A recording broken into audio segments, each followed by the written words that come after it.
தமிழர்களின் number one choice Tamil matrimony. உங்கள் சத்யாவில் குளு குளு ஏசி ஆஃபர். மிதுன ராசிக்காரர்களுக்கெல்லாம் நீங்க வாழ்க்கையில மிகவும் ஒத்து வரும் ராசிகள் எது எது?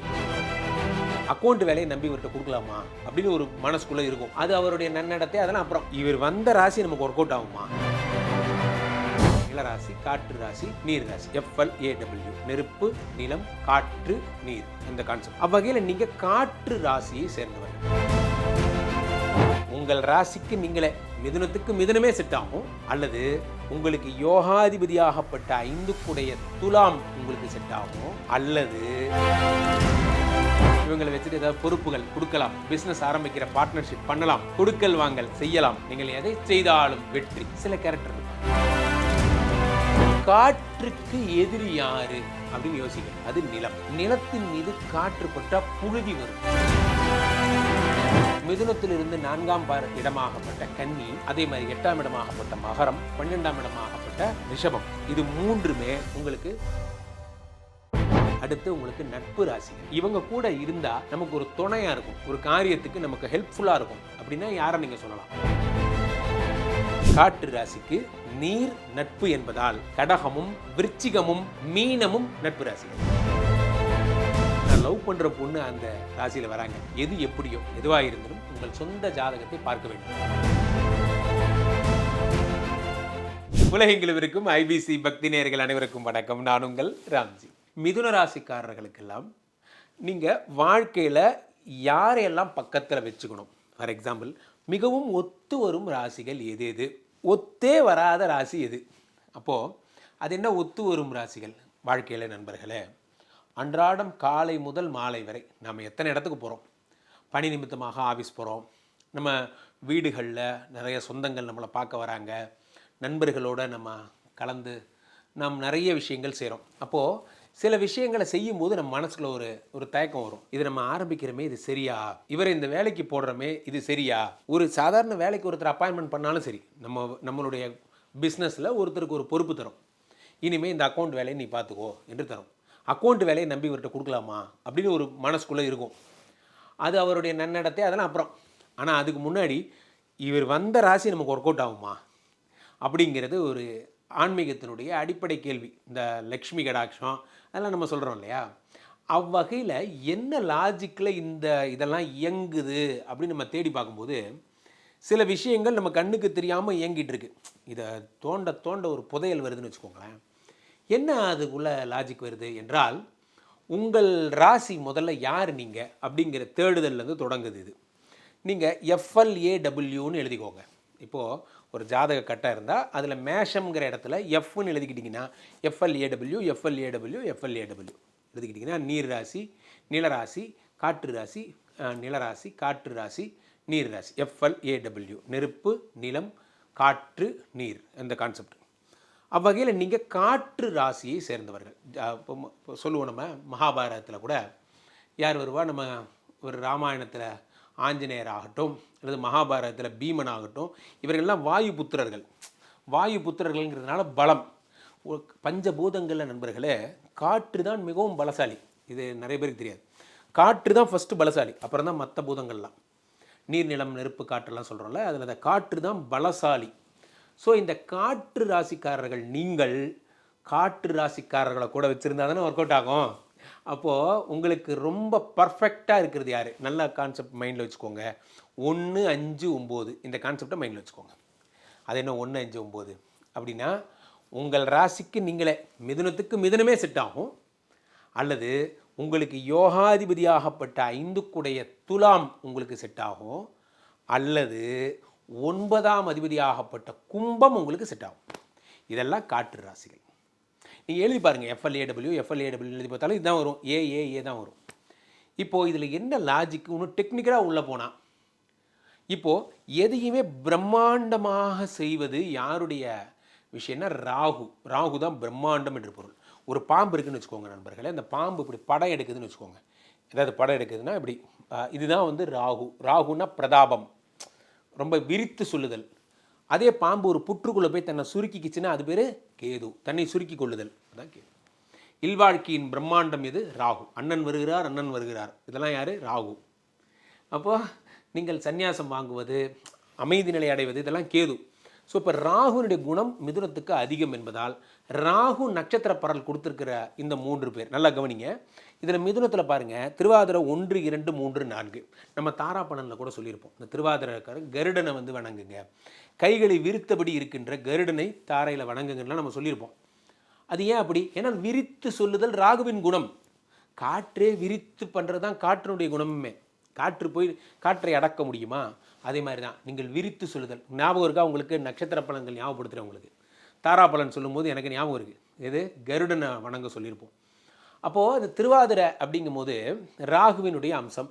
அதே நான் 5 கூடிய துலாத்தில் எடுத்துக்கிட்டீங்கனாலும் சுவாதி 1, 2, 3, 4 இதுலேயும் பாருங்கள் ராகு இருக்கார் சுவாதியில். இந்த பக்கம் கும்பத்தில் பாருங்கள் சதயம் புரட்டாதி 1, 2, 3 புரட்டாதி 1, 2, 3 ராகு இருக்கார் கும்பத்தில். ஆக இந்த 3 பேர் ரொம்ப செட் ஆகும். சொல்ல வர்றது என்ன?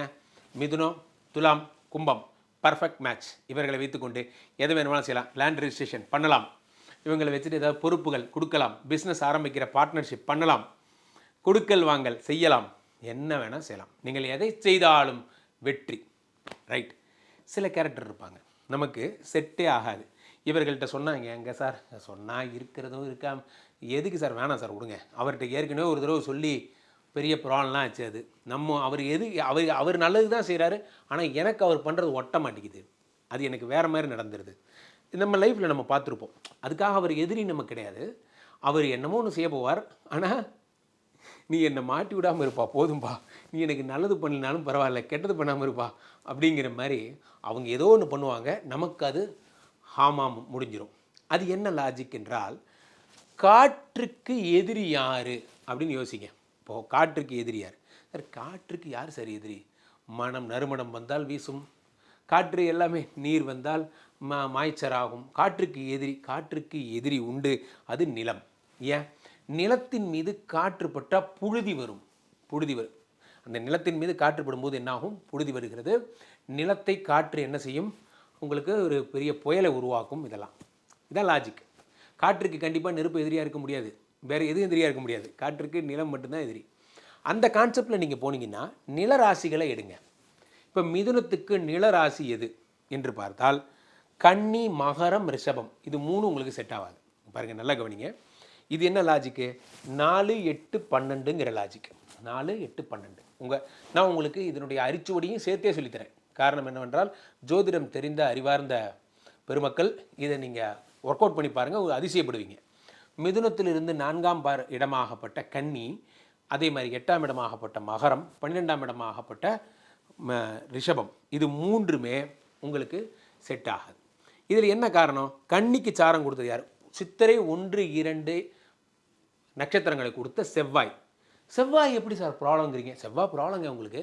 காரணம், மிதுனத்துக்கு 6 கூடையவன் அவன். மிதுனத்திலிருந்து விருச்சிகத்தின் அதிபதியாக இருக்கக்கூடிய செவ்வாய் உங்களுக்கு 6 கூடையவன், ரணருண ரோக சத்ருஸ்தானாதிபதி என்பதால் அவர் உங்களுக்கு பிரச்சனையை தரக்கூடியவராக இருப்பதால் அவர் நட்சத்திரம் கொடுத்த கன்னியும் மகரமும், மகரத்தில் எங்கே செவ்வாய் இருக்கார்? அவிட்டம் 1, 2. அப்படி நீங்கள் ரிஷபத்துக்கு போனீங்கன்னா செவ்வாய் எங்கே இருக்கார்? மிருகசீரிடம் 1, 2. இது ரெண்டுமே எல்லாமே செவ்வாய் தான். ஆக இந்த 3 கன்னி, மகரம், ரிஷபம் எதை பண்ணாலும் செட் ஆகாது. இவங்க 3 பேர் உங்கள் டீமில் இருந்தாங்கன்னா வேணாம், அவங்கள்ட்ட ரொம்ப க்ளோஸாக எதுவும் சொல்லிக்க வேண்டாம், போக்குவரத்து வேண்டாம், அவர்களை கொடுக்கல் வாங்கல் வேண்டாம், இது இவர்கள்ட்ட பெரிய டீலிங்ஸ் எதுவும் வச்சுக்காதீங்க. ரைட்.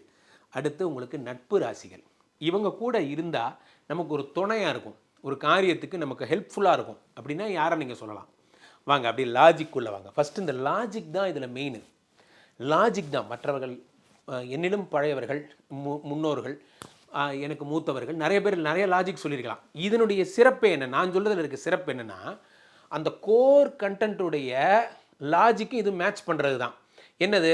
காற்றுங்கிறது தான் இதனுடைய கோர் ஆப்ஜெக்டிவ். நீங்கள் மிதுன ராசிக்காரங்க, காற்று ராசிக்காரங்க, உங்களுக்கு யார் நட்பாக இருக்க முடியும்?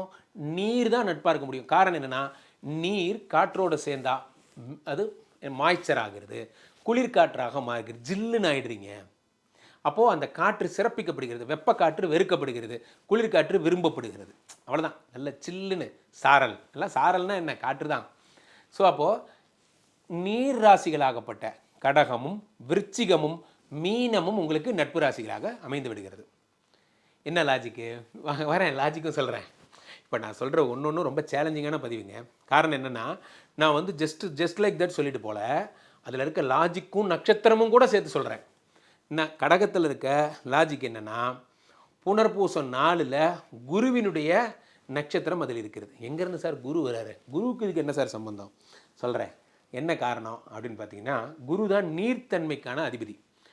நம்ம இதில் கூட புத்திர பிராப்தியில் கூட என்ன சொல்கிறோம், குரு தான் வந்து ஆணினுடைய விஷயங்களாக குருவை தான் சொல்கிறோம். நீங்கள் தனியாக ஃபோன் பண்ணும்போது உங்களுக்கு அதை பற்றி விளக்கமாக சொல்கிறேன். ஸோ குரு தான் வந்து அடுத்த ஜென்ரேஷன் உருவாகிறதுக்கான அடிப்படை புத்திரகாரகனாக இருப்பதால் நீர் சம்பந்தப்பட்ட விஷயங்களுக்கு அவர் தான் அதிபதி என்பதால் குரு சம்பந்தப்பட்ட புனர்பூசம் 4 கொடுத்துருக்காரு கடகத்தில். அதே புதன் உங்களுடைய ராசி அதிபதி இருக்கார் இல்லையா, அவரும் அதில் நட்சத்திரம் கொடுத்துருக்காரு. எது ஆயில 1 2 3 4 வாங்க அப்படியே நட்சத்திரம் விருச்சிகத்துக்கு வாங்க. விருச்சிகத்தில் குரு என்ன கொடுத்துருக்கார், விசாகம் 4 கொடுத்துருக்கார். அவர் தான் அந்த நீர் சம்மந்தப்பட்ட விஷயம். ப்ளஸ் அதே விருச்சிகத்தில் கேட்ட 1 2 3 4 புதனுடைய நட்சத்திரமும் இருக்குது. ப்ளஸ் மீனத்துக்கு வாங்க, புரட்டாதி 4 குரு கொடுத்துருக்கார். ரேவதி 1 2 3 4 புதன் கொடுத்துருக்கார். ஸோ புதனும் குருவுமாக எல்லாருமே இந்த 3 ராசிகளுக்கும் நட்சத்திர பரல்களை தந்திருக்கிறார்கள். ஆக கடகம் விருச்சிகம் மீனம் உங்களுக்கு ரொம்ப நட்பு ராசியாக கருதப்படுகிறது. ஒரு சம்மரி ரிவ்யூ போயிடுறேன், ஒன்லைனில் சொல்கிறேன், இது வரைக்கும் கவனிக்காதவங்க கவனிச்சிருங்க.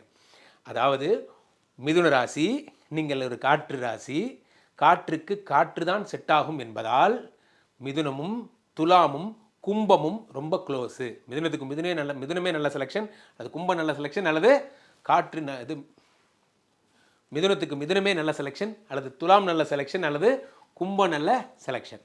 ரைட். அடுத்த லாஜிக்கு, காற்று ராசிக்கு நிலம் ஜென்ம எதிரி என்பதால், காற்றுக்கு நிலம் எதிரி என்பதால் நிலராசிகளாகப்பட்ட கன்னியும் மகரமும் ரிஷபமும் உங்களுக்கு எதிரி. மைண்டில் வச்சுக்கோங்க, கன்னி மகரம் ரிஷபம் எதுவும் நடக்காது. ரைட்.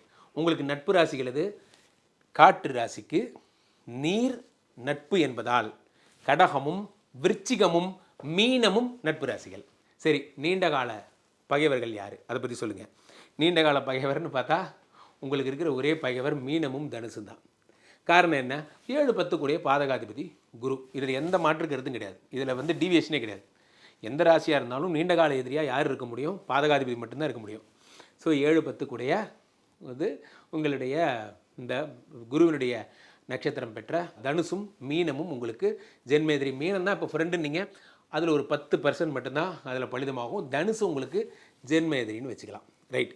அடுத்ததாக திருமண வாழ்க்கை உங்களுக்கு எப்படி இருக்கும். திருமண வாழ்க்கை உங்களுக்கு ரொம்ப செட் ஆகக்கூடியது யார், 5 கூடிய யோகாதிபதி யார், சுக்கிரன் ஆட்சி பெற்று அமர்ந்திருக்கக்கூடிய துலாம் உங்களுக்கு பர்ஃபெக்ட் மேட்சாக இருக்கும். தயவுசெய்து தனுசுக்கிட்ட போயிடாதீங்க. திருமண வாழ்க்கை மிதுனத்துக்கும் தனுசுக்கும் செட் ஆகாது. நீங்கள் வேலை பார்க்குற இடத்துல கல்யாணம் பண்ணியிருப்பீங்க, நான் நிறைய தடவை சொல்லியிருக்கேன். அது பிரச்சனையாக இருக்கும், அல்லது முதல் திருமணம் பிரச்சனையில் முடிஞ்சிருக்கும். இதை நோட் பண்ணுறவங்க உடனே எனக்கு ஃபோன் பண்ணி கேளுங்க. ஏன்னா 5 கூடைய சுக்கிரன் தான் உங்களுக்கு வந்து யோகாதிபதியாக இருக்கிறார் அவர். அல்லது கும்பம் உங்களுக்கு ரொம்ப செட் ஆகும். கும்பத்திலேயும் வந்து குருனுடைய புரட்டாதி 1 2 3 இருப்பதால் இவங்க 2 பேரும் மட்டும்தான் செட் ஆவாங்க. ஸோ இதுதான் உங்களுடைய வாழ்க்கை அமைப்பு. இப்போ நான் சொன்னது தான்.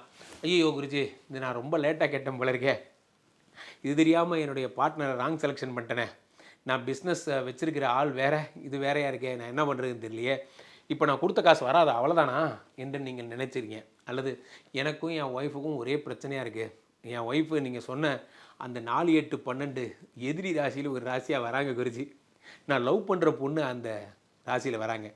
எது எப்படியோ எதுவாக இருந்தாலும் உங்கள் சொந்த ஜாதகத்தை பார்க்க வேண்டும். அதில் இருக்கிற லக்னம் பார்க்கணும், தசாபுக்தி அந்தரம் பார்க்கணும், இந்த மாதிரி நிறையா இருக்குது. அதுக்கு நீங்கள் என்ன செய்யணும், கீழே போய்ட்டுருக்க இந்த நம்பருக்கு ஃபோன் பண்ணோம். ஐபிசி கஸ்டமர் கேர் எக்ஸிக்யூட்டிவ்ஸ் உங்களுடைய அழைப்பிற்காக காத்து கொண்டிருக்கிறார்கள். நீங்கள் ஃபோன் பண்ண அடுத்த 5வது நிமிடம் என்னோட கனெக்ட் பண்ணுவாங்க. டக்கல் முறையில் கூட நீங்கள் என்னோட பேசலாம். உலகத்தில் ரொம்ப ஈஸியான வேலை என் கூட பேசுகிறது தான். இங்கே டிவிலையோ மொபைல்லையோ ஒரு QR கோடு ஒன்று போயிட்டுருக்கோம், அதை நீங்கள் ஸ்கேன் பண்ணிங்கன்னா நம்ம ஐபிசியுடைய வாட்ஸ்அப் சேனல் உங்களுக்கு கனெக்ட் ஆகும். மீண்டும் ஒரு நல்ல பதிவில் சந்திப்போம். நன்றி, வணக்கம். பூமேவு ஷண்முக விலாசமும் மீராறு புருவமும் கிரீடமுடியும்